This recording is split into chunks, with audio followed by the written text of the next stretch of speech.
Hello everyone, this is Suman Verma. Today we will take class 9 tissue chapter. हम bio का यहाँ पर स्टार्ट कर रहे हैं और यहाँ पर शॉर्ट नोट्स से हम बात कर रहे हैं। शॉर्ट नोट्स में आपको ये थोड़ा सा डिटेल यहाँ पर दे रखी है which is based on the NCERT. जितने भी लिविंग ऑर्गेनिज्म है इस वर्ल्ड के अंदर वो किससे बने हुए हैं? सेल से बने हुए हैं। और unicellular organism only single cell जो होती है वही यूनिसेलुलर जो सेल होते हैं, जो मतलब ऑर्गेनिज्म जो एक ही सेल से बने होते हैं, उनमें सिर्फ एक जो एक ही सेल सिंगल सेल होती है वही सारे फंक्शंस परफॉर्म करती है। रेस्पिरेशन का काम भी वही करती है, डाइजेशन का भी, और सेल को क्लियर भी वही करती है। मल्टी सेलुलर ऑर्गेनिज्म में division of the labour. Division of the labour का मतलब क्या है? जैसे आपके स्कूल में अलग अलग टीचर्स हैं अलग अलग सब्जेक्ट को पढ़ाने के लिए, उसी तरह से मल्टी सेलुलर ऑर्गेनिजम्स के अंदर आपके डिफरेंट डिफरेंट आपके पार्ट्स बने हुए हैं कि हैंड के फंक्शन को हैंड के सेल्स करेंगे और ब्रेन के फंक्शन को ब्रेन के सेल्स आपके ऑर्गेनाइज करेंगे, and this is known as to be the division of labour. और different type as well as group होते हैं सेल के जो परफॉर्म करते हैं different function in the multicellular organism. For example in human in animals muscle cells ही responsible होती हैं जो मूवमेंट को कोज करती हैं। नर्व सेल रिस्पॉन्सिबल होती हैं मैसेज को कैरी करने में और signals from one part of the body to the another, and blood is responsible for transportation of the food and oxygen to the different parts of the body. तो blood भी आपका responsible होता है जो food को और oxygen को different parts of the body में पहुंचाता है। अब प्लांट्स के अंदर वेस्कुलर टिश्यूज होते हैं जो कि रिस्पॉन्सिबल होते हैं फूड को कैरी करने में और वाटर को जो फूड को एंड वाटर को कैरी करने में टू ये आपका टू ये है to different parts of the plants की बॉडी के प्लांट्स के सभी पार्ट्स को ये पहुंचाता है। अब फॉर्मेशन ऑफ टिश्यू कैसे होती है इसके बारे में हम पढ़ते हैं। Cells from the group cells जिनको एक सिंगल टास्क परफॉर्म करना होता है वो ग्रुप में बन जाती है, इकट्ठी हो जाती हैं। And this grouping of the cells together जब एक फंक्शन को परफॉर्म करती है एफिशिएंटली, इसको हम टिश्यू कहते हैं। For example muscles and blood. अब tissue have the same structure होता है जो ये परफॉर्म करते हैं सेम फंक्शन, तो टिश्यू का भी सेम स्ट्रक्चर होता है। अब यहाँ पर हम टिश्यू ऑफ द प्लांट्स और एनिमल्स के बारे में डिफरेंशिएट कर रहे हैं। तो plants do not move, so there जो टिश्यू होते हैं predominantly the ones that provide support to them so that they can stand erect. तो ये इनको ऐसे टिश्यूज चाहिए होते हैं जो उनको सपोर्ट प्रोवाइड कर सके ताकि वो इरेक्ट स्टैंड कर सके। Animals need more energy as compare to the plants क्योंकि ये स्टेशनरी नहीं होते, and their tissue are the one that can support the movement. और इनके टिश्यूज जो होते हैं सपोर्ट को मूवमेंट को सपोर्ट करते हैं। अब आ जाते हैं प्लांट टिश्यूज के ऊपर। ये टिश्यूज आपके made up of the dead cell से बने होते हैं क्योंकि डेड सेल ही एक आपको मैकेनिकल स्ट्रेंथ देती है प्लांट्स को, and do not require much maintenance, और उनको मेंटेनेंस की भी जरूरत नहीं होती। टिश्यू एनिमल्स के केस में लिविंग सेल्स होती हैं ताकि ये मूव कर सकें और सेवरल फंक्शन परफॉर्म कर सकें। अब आ जाइए फिर से प्लांट सेल पे थर्ड पार्ट। आपका ओनली सर्टेन जो पार्ट्स होते हैं प्लांट के ग्रो कर सकते हैं, और टिश्यू जो प्रेजेंट होते हैं सच रीजन्स में वो डिवाइड अपने आप को करते हैं और न्यू टिश्यू बनाते हैं। सेल्स जो एनिमल्स में होती है ग्रो यूनिफॉर्मली करती हैं early and not only in the certain regions of the body, मतलब यूनिफॉर्मली आपकी ग्रो करती हैं। Structure of the plant tissue is not very specialised as compare to the animals. जो स्ट्रक्चर होता है प्लांट टिश्यू का इतना ज्यादा स्पेशलाइज नहीं होता, लेकिन एनिमल सेल टिश्यूज के अंदर जो ऑर्गन और ऑर्गन सिस्टम इन एनिमल्स में ये क्या होते हैं? हाईली डेवलप्ड होते हैं। अब हम यहाँ पर बात करेंगे प्लांट टिश्यू की क्लासिफिकेशन। तो प्लांट टिश्यू आपके दो टाइप्स के हैं, मेरिस्मेटिक टिश्यू और परमानेंट टिश्यू। ये पूरी लाइफ मेरिस्मेटिक टिश्यू होती है, डिवाइड होते रहते हैं, और ये फर्दर तीन टाइप्स के होते हैं, एपिकल मेरिस्टेम, लेटरल मेरिस्टेम और इंटरक्लेरी मेरिस्टेम। परमानेंट टिश्यू दो टाइप के होते हैं, सिंपल टिश्यू और कॉम्प्लेक्स टिश्यू। सिंपल टिश्यू आपके यहाँ पर थ्री टाइप्स के हैं, parenchyma, collenchyma, parenchyma, collenchyma and sclerenchyma. ये आपके तीन टाइप्स के होते हैं। कॉम्प्लेक्स टिश्यू आपके दो टाइप के हैं, जाइलम और फ्लोएम। तो इनकी क्लासिफिकेशन को हम डिटेल में पढ़ रहे हैं। अब यहाँ पर हम बात करेंगे मेरिस्मेटिक टिश्यू की। मेरिस्मेटिक टिश्यूज क्या होते हैं? ओनली सर्टेन पार्ट जो प्लांट के होते हैं वो टेंड टू ग्रो करते हैं, और टिश्यू लोकेटेड सच पार्ट्स में होते हैं उनको कहते हैं मेरिस्मेटिक टिश्यू, यानी कि जहां पर इनकी ग्रोथ होती है। तो ऑलमोस्ट ये कहाँ पर हो गए? टिप जो स्टेम्स का हो गया, टिप हो गया, ये लीफ जो बिल्कुल ही आपकी ग्रो कर रही है, तो यहाँ पर आपके क्या होता है? टिप्स के ऊपर ज्यादातर होते हैं, ऑन टिप्स। तो ये मेरिस्मेटिक टिश्यू होते हैं, they have the capability to divide themselves and form new tissues, और न्यू टिश्यूज बनाते हैं। They have thin cell wall होती हैं जो सेलुलोज से बनी होती हैं, आल्सो डेंस न्यूक्लियस होता है और साइटोप्लाज्म होता है, लेकिन वैक्यूल्स नहीं होते। And they can further classify, उनको क्लासीफाई कर सकते हैं based on the different area of the plant जहां पर ये लोकेटेड है। तो एपिकल है, लेटरल है और इंटरक्लेरी। इनके बारे में हम डिटेल में पढ़ते हैं। एपिकल जो आपके टिप्स पर है, इंटरक्लेरी जो बीच में होते हैं, लेटरल जो उनके साइड पर होते हैं। तो अब इनके बारे में डिटेल पढ़ते हैं। ये रिस्पॉन्सिबल होते हैं apical growth of the stems और रूट्स के लिए, और ये फाउंड होते हैं on the tips of the roots and the stem, इनके टिप्स पर होते हैं। लेटरल मेरिस्टेम्स ये रिस्पॉन्सिबल होते हैं increasing the circumference of the middle part of the stem, hence वहां पर पाए जाते हैं सर्कमफ्रेंस में।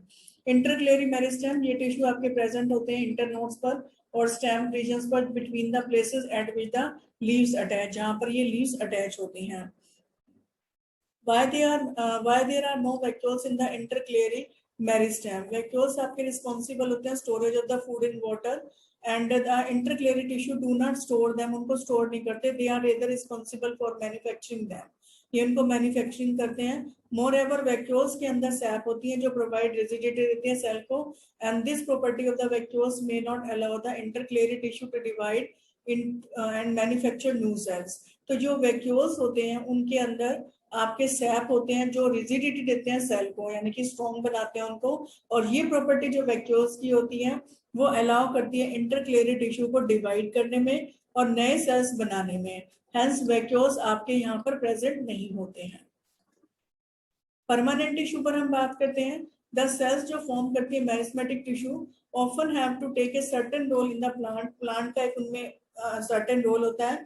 दस they lose their ability to divide and form more cells, और ये अपनी एबिलिटी को डिवाइड करने की और नए सेल्स बनाने की एबिलिटी को लूज कर जाते हैं। They then become the permanent tissue of the plants, और परमानेंट टिश्यू बन जाते हैं।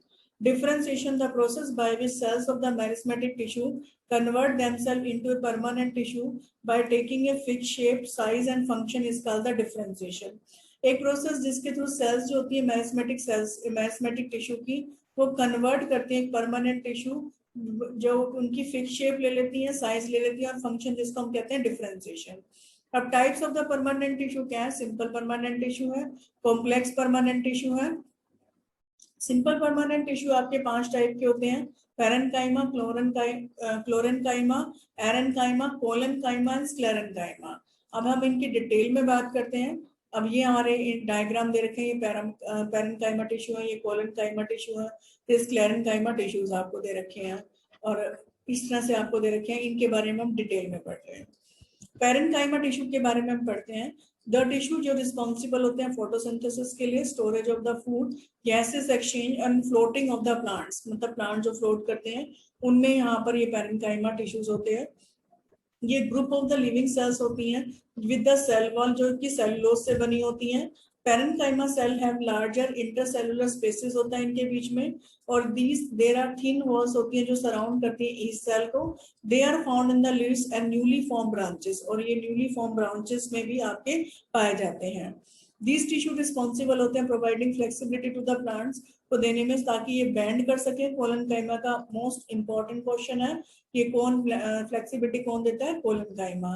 They are group of living cells के ग्रुप होते हैं विद द सेल वॉल जो मेड होती है सेलुलोज और पेक्टिन की, and they have little intramuscular space होता है जो इनके बीच में होता है। सेल्स जो प्रेजेंट होती है इन टिश्यूज में वो ब्रॉड होती हैं और रेगुलरली थिक होती हैं कॉर्नर्स पर। They are present in the leaves and stem of a plant में प्रेजेंट होती हैं, एंड दीज टिश्यूज रिस्पॉन्सिबल होते हैं प्लांट्स को हार्ड और रिजिड बनाने में, और ये मेड अप डेड सेल्स से बने होते हैं, और सेल वॉल जो लिग्निन से बना होता है उससे बने होते हैं।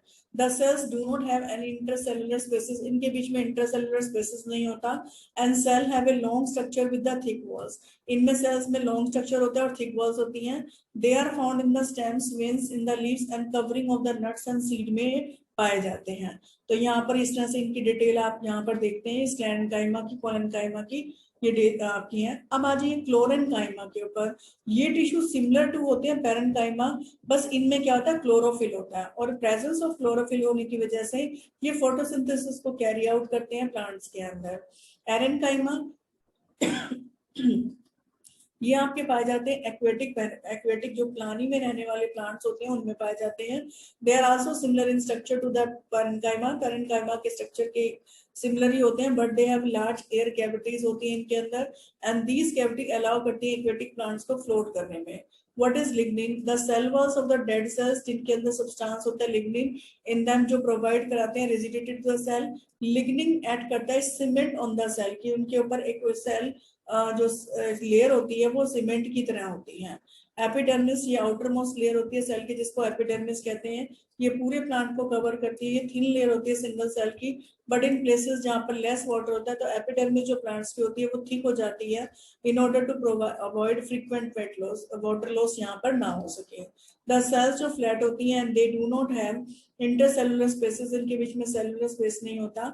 आउटर वॉल जो एपिडर्मिस सेल की थिक होती है और इनर वॉल्स इनके अंदर पतली होती हैं। Epidermis cell often long hair like structures होते हैं रूट में, जो फैसिलिटेट करते हैं एब्जॉर्प्शन ऑफ द वाटर को।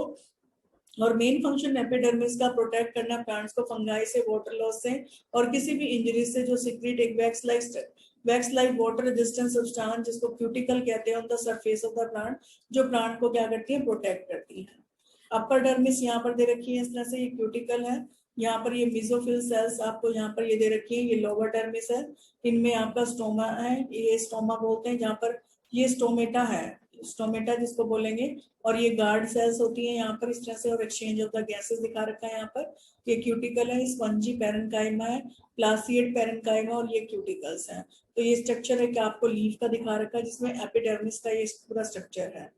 अब आ जाइए स्टोमेटा क्या होते हैं। स्टोमेटा आपके पोर लाइक स्ट्रक्चर्स होते हैं जो प्रेजेंट होते हैं एपिडर्मिस ऑफ द लीव्स में।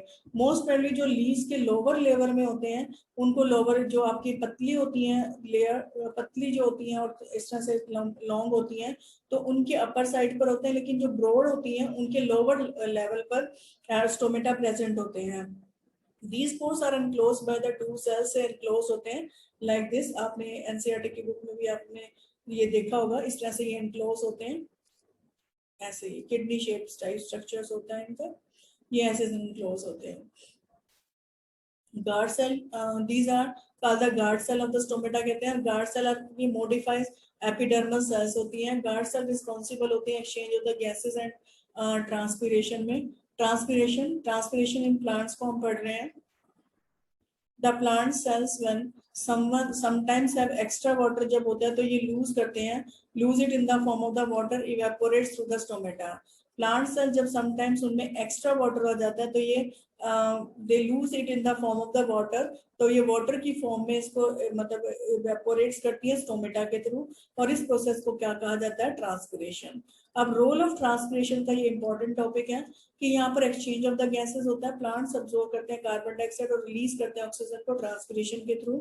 Prevent the plants from the overheating, जो लीव्स होती हैं अब्सॉर्ब करते हैं सनलाइट को during the process of the photosynthesis, और some of it is use हो जाता है फोटोसिंथेसिस प्रोसेस के अंदर, जबकि rest is radiated as heat energy, वो रेडिएट हो जाती है।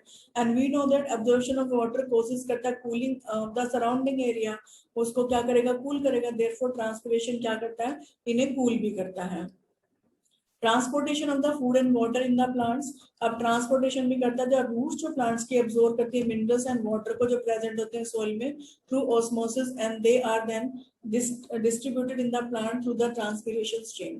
तो ट्रांसपिरेशन स्ट्रीम के थ्रू ये डिस्ट्रीब्यूटेड भी होते हैं। Movements of the water in the plants, movements as plant lose water in the form of the water vapours की फॉर्म में लूज करते हैं, and density of the water in leaves becomes इतनी low हो जाती है सो दैट जो water from the higher density area से सच एज रूट से मूव करता है up to the lower density area एक फोर्स के थ्रू, जिसको ट्रांसपिरेशनल पुल भी कहते हैं। Which gas is necessary for the process of the photosynthesis? Carbon dioxide gas necessary होती है प्रोसेस ऑफ द फोटोसिंथेसिस के लिए। प्लांट कार्बन डाइऑक्साइड को यूज करते हैं वाटर के साथ और सनलाइट के साथ, और प्रोड्यूस करते हैं glucose in the process of the photosynthesis. Plants take in करते हैं कार्बन डाइऑक्साइड और रिलीज करते हैं oxygen as a by product of the photosynthesis process के थ्रू। Why do plants in desert area have a waxy coating of the cutin over them? Epidermis cell जो plant के होते हैं, जो फाउंड होते हैं डेजर्ट में, उनके अंदर एक वैक्सी कोटिंग होती है कुटीन की, बिकॉज ये प्रिवेंट करती है वाटर लॉस को फ्रॉम द प्लांट सरफेस से। Since water is already scarce होता है, यानी कि पानी की कमी होती है, इसलिए वो एक वैक्सी कोटिंग उनके ऊपर होती है जो कोटिन बोलते हैं, ताकि पानी का लॉस और ज्यादा फर्दर ना हो सके। Why do branches of the old tree जो होते हैं डिफरेंट कैसे होती हैं स्टेम्स में ऑफ द न्यू प्लांट? जो आपके ऐसे प्लांट जैसे ग्रो करता है तो मेरिस्मेटिक सेल्स क्या होती हैं, एक कवरिंग बना देती है upper layer of the plant instead of the epidermis. Epidermis के अलावा भी एक कवरिंग बनाती जाती है। ये डेड सेल्स होती हैं जिनमें स्पेशल फंक्शन नहीं होता प्लांट्स में, और ये इनको रिजिडिटी प्रोवाइड करती हैं and they make the branches of the plant thick, और ब्रांचेस को थिक बनाता है। It is often called the bark और the thick cork of the tree. इसे बार्क भी कहते हैं या थिक कोर्क भी कहते हैं, आपने देखा भी होगा सर प्लांट्स के चारों तरफ जो स्टेम होता है वो हार्ड होता है और बार्क होती है। जो बार्क ऑफ द ट्रीज, उसके अंदर एक सब्सटेंस होता है जिसको सब्रीन बोलते हैं, जो एक वाटर प्रूफ एंड जो इसे वाटर प्रूफ बनाता है and does not allow gases exchange, और यहाँ पर ये गैसेस एक्सचेंज नहीं होता है। अब हम कॉम्प्लेक्स परमानेंट टिश्यू की बात करते हैं। कॉम्प्लेक्स परमानेंट टिश्यू आपके different kind of the cells से बने होते हैं। ये different type of the cells coordinate एक दूसरे के साथ करते हैं और एक कॉमन फंक्शन इन टिश्यूज के ऊपर करते हैं। टू कॉम्प्लेक्स परमानेंट टिश्यू कौन से हैं? Xylem and phloem. तो ये इनके बारे में आपने पढ़ा भी है, ये जाइलम है, इस तरह से ये शो किया हुआ, और ये फ्लोएम है। अब सिमिलरिटीज जो जाइलम और फ्लोएम के बीच में सिमिलरिटीज क्या है? इनका मेन फंक्शन कैरी करना फूड और वाटर को प्लांट के अंदर। बोथ में मस्कुलर बैंडल होते हैं जो कि कंडक्टिव टिश्यूज होते हैं प्लांट्स में, जो हेल्प करते हैं survive in different environmental conditions के अंदर। जाइलम, जाइलम आपका डेड सेल से बना होता है जिसमें थिक सेल लाइनिंग होती है, और ये डिफरेंट फॉलोइंग एलिमेंट्स होते हैं, tracheids and vessels. They have broad tubular structure होता है so that they can allow transportation of the food और वाटर को ट्रांसपोर्टेशन कर सके in the plants vertically. Xylem parenchyma ये स्टोर करते हैं फूड को एंड हेल्प करते हैं transportation of water horizontally in the plants. Xylem fibres ये सपोर्ट करते हैं ट्रांसपोर्टेशन को।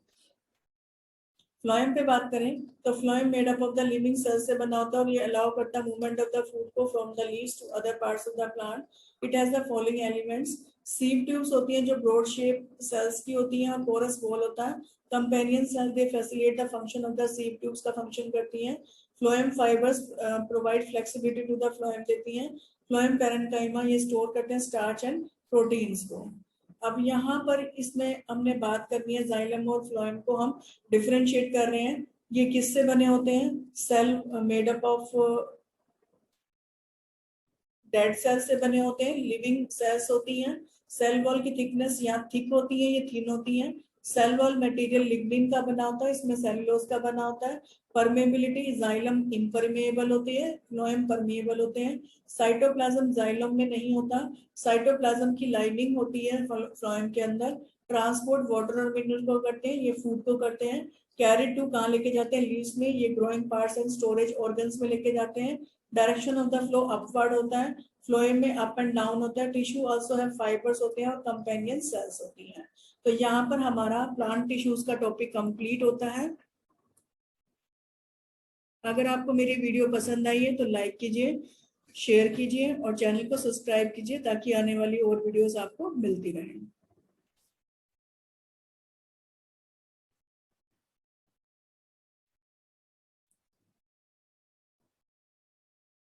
अब हम बात करते हैं एनिमल टिश्यूज की। अब एनिमल टिश्यूज कितने टाइप्स के हैं? तो सबसे पहले हम बात करते हैं एपिथेलियल टिश्यू। सेकंड नंबर पे मस्कुलर टिश्यूज है। थर्ड नंबर पे आपका कनेक्टिव टिश्यूज है और फोर्थ नंबर पर आपका नर्वस टिश्यू है। तो हम स्टेप बाय स्टेप इसको लेंगे। तो एपिथेलियल टिश्यू के अंदर आपके स्क्वेमस यानी कि फ्लैटन आपके टिश्यूज आते हैं, क्यूबोइडल टिश्यूज, कॉलुमिनर टिश्यूज, सिलिएटेड और ग्लैंडुलर टिश्यूज आते हैं। तो हम इनकी शेप्स जो है, इनकी साइज के अकॉर्डिंग जो उनकी शेप्स होती है उनके अकॉर्डिंग इनके नाम होते हैं। तो पहले हम एपिथेलियल टिश्यूज को ले रहे हैं। एपिथेलियल टिश्यूज ये प्रोटेक्टिव टिश्यूज होते हैं ह्यूमन बॉडी के अंदर और बहुत सारे ऑर्गन्स को कवर करते हैं और कैविटीज को कवर करते हैं। एंड जहाँ पर कैविटीज होती हैं उनके अंदर ये प्रेजेंट होते हैं बॉडी के अंदर। वेयर द एपिथेलियल टिश्यू कहाँ कहाँ पाए जाते हैं? Lining of the blood vessels, जो ब्लड वेसल्स की लाइनिंग होती है वहां पर होते हैं। लाइनिंग ऑफ द माउथ में होते हैं। किडनी ट्यूब्यूल्स में अंदर होते हैं, स्किन के अंदर होते हैं और लंग्स की एल्वोलाई होती है, वहां पर ये टिश्यूज होते हैं एपिथेलियल टिश्यूज। अब स्ट्रक्चर और फंक्शन हम बात कर रहे हैं। मेन फंक्शन जो एपिथेलियल टिश्यूज का क्या है, एक बैरियर की तरह एक्ट करना है और सेपरेट करना डिफरेंट ऑर्गन्स और सिस्टम को एक दूसरे से। इनके बीच में स्पेस नहीं होता between the cells of the epithelial tissues. जितनी भी सेल्स होती हैं एपिथेलियल टिश्यूज की, उनके बीच में स्पेस नहीं होता। ये आपकी सेल्स परमेएबल है और ये इसको पॉसिबल बनाती हैं for them to exchange materials between the different parts of the body and also between the body and external environment.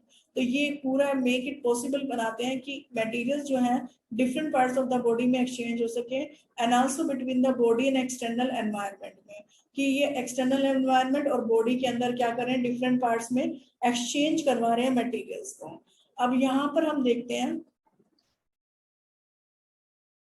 Epithelial tissues हमेशा रिमेन सेपरेटेड रहते हैं फ्रॉम द टिश्यू जो उनसे बीनीथ होते हैं, बिकॉज एक थिन मेम्ब्रेन होती है उनके ऊपर। थिन मेम्ब्रेन की वजह से वो सेपरेटेड रहती हैं। अब ये स्क्वेमस है, इनके आप स्ट्रक्चर्स देख सकते हैं, सिंपल क्यूबॉइडल, सिंपल कॉलुमिनर, ट्रांजिशनल है, सूडो स्ट्रेटेड कॉलुमिनर है, स्ट्रेटिफाइड क्यूबॉइडल है, स्ट्रेटिफाइड स्क्वेमस। इस तरह से इनके स्ट्रक्चर दे रखे हैं। पेपर में इनका स्ट्रक्चर देकर के नाम भी पूछा जा सकता है, तो इन फिगर को आपने बड़े ध्यान से देखना है।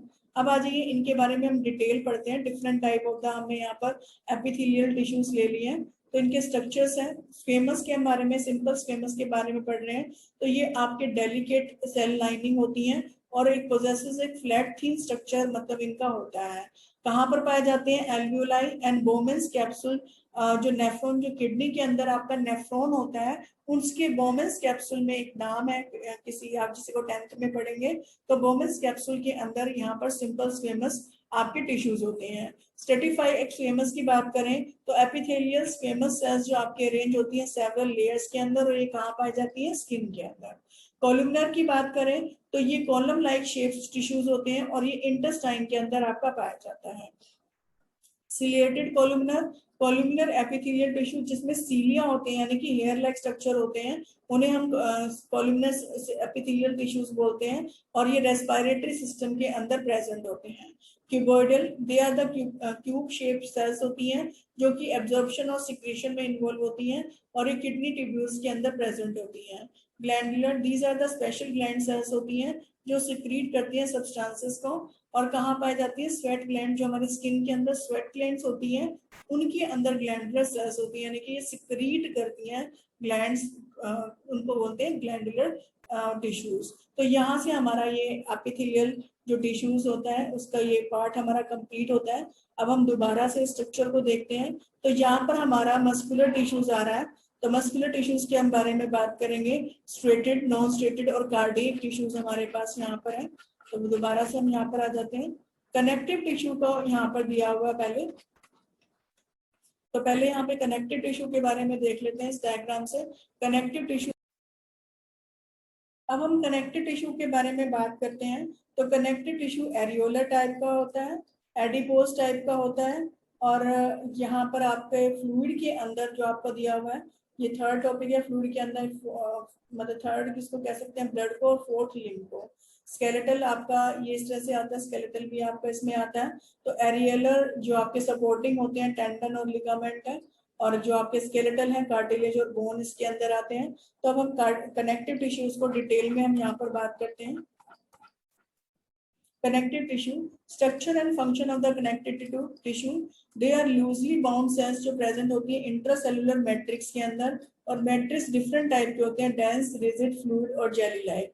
Depending on the functionality of the connective tissue, जो नेचर होता है मैट्रिक्स का वो वरी करता है, यानी कि डिफरेंट डिफरेंट होता है। अब एग्जांपल कनेक्टिव टिश्यूज के क्या है, ये एग्जांपल्स आपको दे रखे हैं। यहाँ पर यूज कनेक्टिव टिश्यूज आपको इस तरह से शो किया हुआ है। सेल कोलेजन फाइबर्स यहाँ पे शो कर रखे हैं, अदर फाइबर्स आपको ये शो कर रखे हैं यहाँ पर, ये कनेक्टिव टिश्यूज है। एडिपोज टिश्यू जो फैट की ड्रॉपलेट्स हैं यहाँ पर दिखा रखी है, और सेल के न्यूक्लियस यहाँ पे शो किए हुए हैं। ब्लड का दिखा रखा है जिसमें WBC, RBC और प्लाज्मा को शो किया हुआ है, और यहाँ पर फाइब्रस कनेक्टिव टिश्यूज हैं जिसमें सेल न्यूक्लियस, कोलेजन फाइबर्स को शो किया हुआ है। कार्टिलेज शो कर रखा है जिसमें सेल और मैट्रिक्स है, ये इनके डायग्राम आपको यहाँ पे शो कर रखे हैं। और ये बोन है जिसमें सेंट्रल कैनाल, मैट्रिक्स सेल्स ये इस तरह से शो कर रखी हैं। हालांकि आपको बहुत ज्यादा डिटेल में नहीं जाना, लेकिन इनके छोटे छोटे स्ट्रक्चर्स आपको पता होने चाहिए। तो हम सबसे पहले बात करते हैं यहाँ पर ब्लड की। मेन फंक्शन जो ब्लड का होता है वो गैसेस को ट्रांसपोर्ट करना, फूड को, वेस्ट मटेरियल को और हार्मोन्स को ट्रांसपोर्ट करना होता है। देयरफॉर जो ब्लड होता है उसमें फ्लूइड मैट्रिक्स प्रेजेंट होता है जिसे हम प्लाज्मा कहते हैं। प्लाज्मा के अंदर आरबीसी, डब्ल्यूबीसी और ब्लड प्लेटलेट्स होते हैं। आरबीसी में हीमोग्लोबिन पिगमेंट होता है जो कैरी करता है ऑक्सीजन को टिश्यूज तक। व्हाइट ब्लड सेल फाइट करते हैं डिजीज से, और प्लेटलेट से जो इन्वॉल्व होते हैं क्लोटिंग ऑफ द ब्लड। जब इंजरी आपको होती है यानी कि कोई चोट लग जाती है तो थोड़ी देर के बाद जो ब्लड आपका बह रहा होता है वो आपका स्टॉप हो जाता है, क्योंकि वहां पर क्या होती है, क्लोटिंग हो जाती है। और क्लोटिंग ऑफ द ब्लड की किसकी वजह से होती है, डब्ल्यूबीसी की वजह से। Plasma also contain proteins and hormones इसके अंदर होते हैं। एंड अब हम बात करते हैं लिम्फ की। लिम्फ एक कलरलेस फ्लूइड होता है जिसके अंदर व्हाइट ब्लड सेल्स होती है through out the human body में, इन द लिम्फेटिक वेसल में। और ये लिम्फोइड ऑर्गन्स जो प्रेजेंट होते हैं बॉडी में, जो प्रोड्यूस करते हैं लिम्फ को, और टुगेदर फॉर्म बनाते हैं एक lymphatic system. Some of them lymph nodes and tonsils, ये आपके क्या है, लिम्फ नोड्स होते हैं और टॉन्सिल्स होते हैं।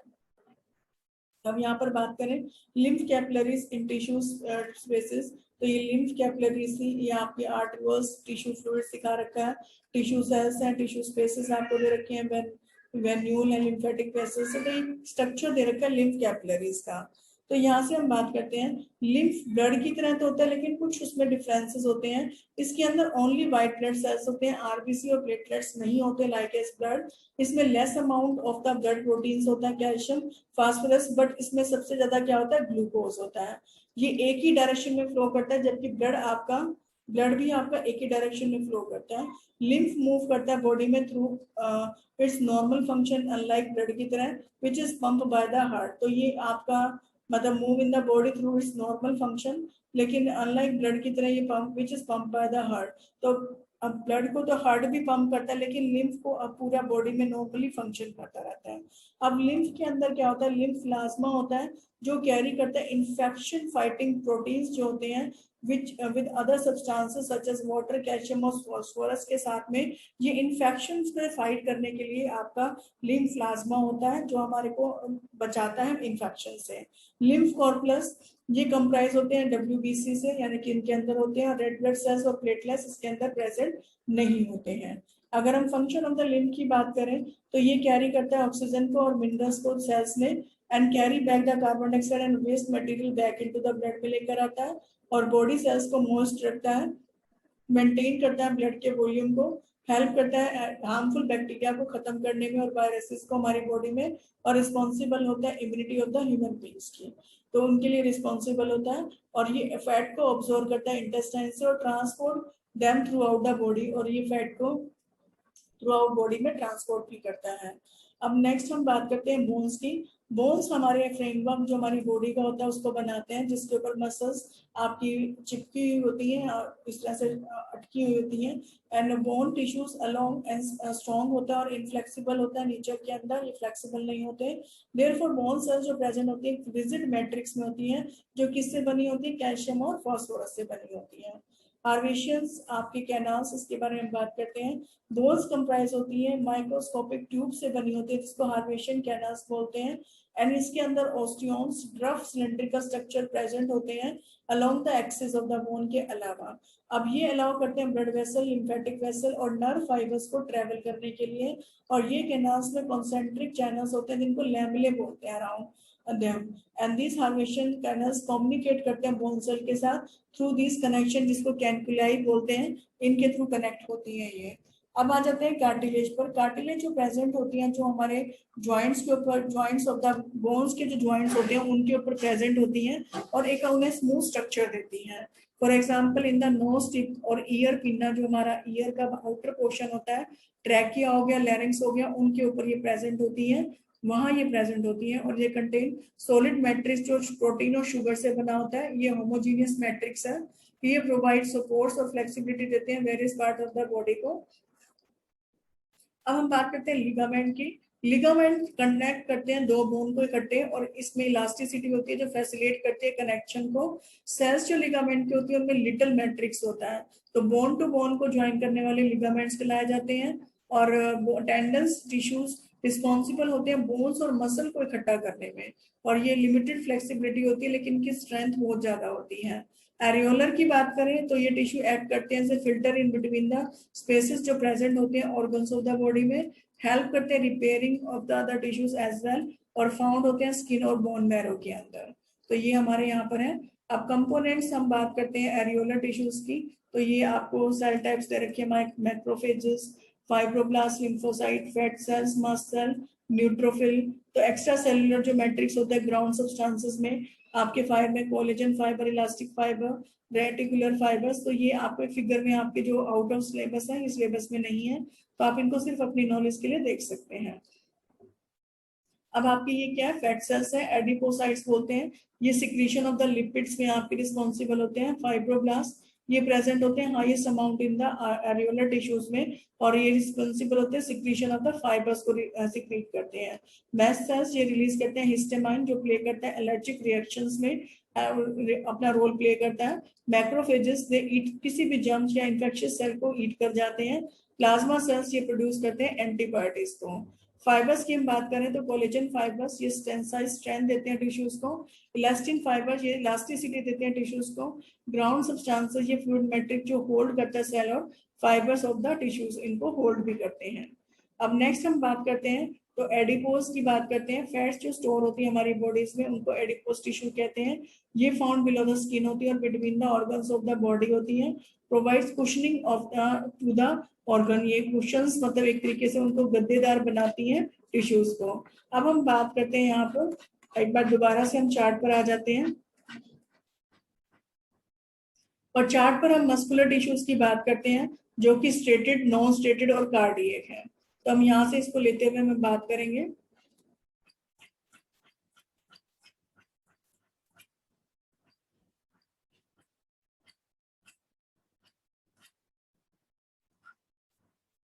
Muscular tissues.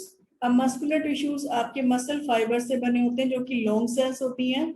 ये मूवमेंट्स को अलाउ करती हैं कि हम जिससे मूव कर सकते हैं। How muscle can move, movement कैसे कोज करती है।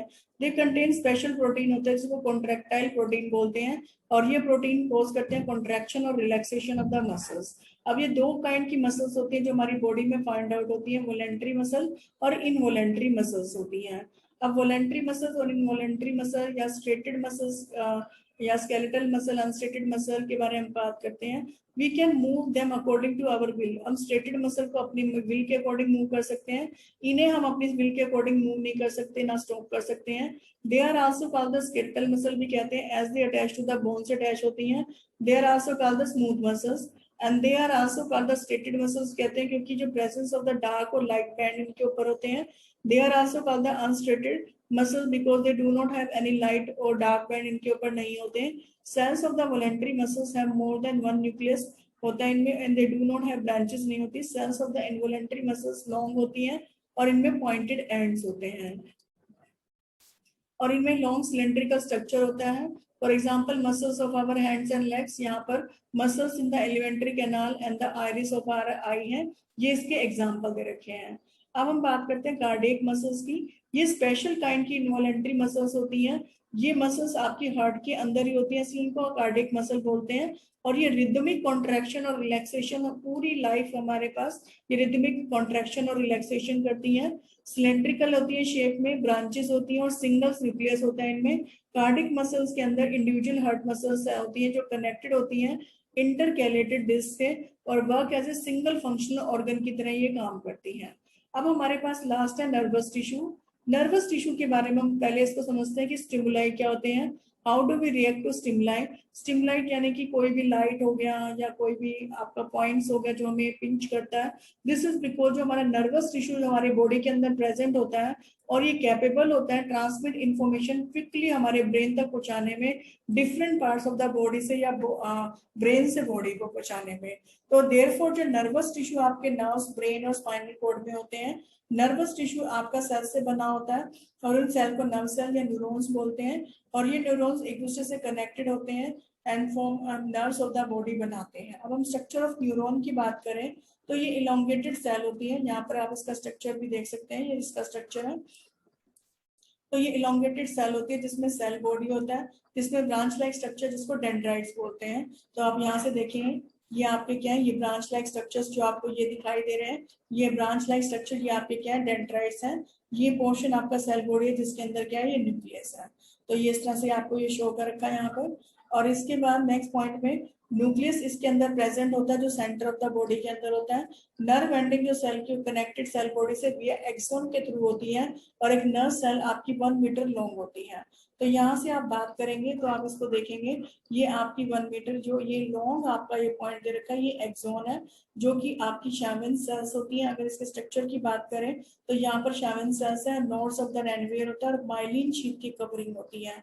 और ये एक्सोन का टर्मिनल होता है जो नेक्स्ट न्यूरॉन से इसको कनेक्ट करता है न्यूरोट्रांसमीटर के थ्रू। अब स्ट्रक्चर ऑफ न्यूरॉन की बात करते हैं तो ट्री लाइक एक्सटेंशंस होती हैं at the beginning of the neuron में, और ये इंक्रीज करते हैं surface area of the neuron को और रिसीव करते हैं chemical signal from the different neurons of the body से, और कन्वर्ट करते हैं केमिकल सिग्नल को इलेक्ट्रिकल सिग्नल्स में, और एक न्यूरॉन से दूसरे न्यूरॉन की बॉडी में पास करते हैं, यानी कि न्यूरॉन सेल की बॉडी में जाता है। Neuron can have single dendrite और मल्टीपल डेंड्राइट भी इसमें हो सकते हैं।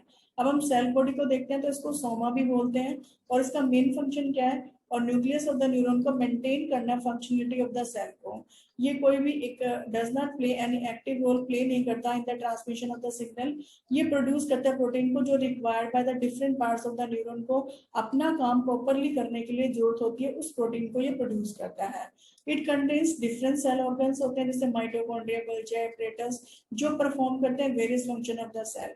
अब जो लॉन्ग आपकी थी उसको एक्सोन बोलते हैं, लॉन्ग चेन। न्यूरॉन्स एक वन एक्सोन होता है, जनरल में एक ही एक्सोन होता है, और एक लॉन्ग स्ट्रक्चर होता है जो कनेक्ट करता है cell body to the terminus and also connect the other neurons के साथ में, सेल के साथ में, and organs of the body through the nerve terminus. Nerve terminus के थ्रू ये आपको इनको अटैच करता है। ये अलाउ करता है fast transmission of the signals में। लार्जर जितना डायमीटर होगा एक्सोन को, faster it will transmit the signals, उतनी जल्दी सिग्नल्स को पास भी करेगा। It is covered with a special insulating substance जिसको माइलिन शीट बोलते हैं, और ये हेल्प करता है rapid transmission of the signals में। शैवन सेल्स में ये माइलिन शीट होती है जो कवर करती है एक्सोन को, जो produce by the Schwann cells produce करती है, और माइलिन शीट कीप करती है सिग्नल्स को इंटैक्ट। तो यहाँ पे ये आपका जो नर्व का स्ट्रक्चर आपका कंप्लीट होता है, और इसी के साथ हमारा पूरा चैप्टर भी कंप्लीट होता है। अगर आपको मेरी वीडियोस पसंद आई हैं तो लाइक कीजिए, शेयर कीजिए और चैनल को सब्सक्राइब कीजिए ताकि आने वाली और वीडियोस आपको मिलती हैं।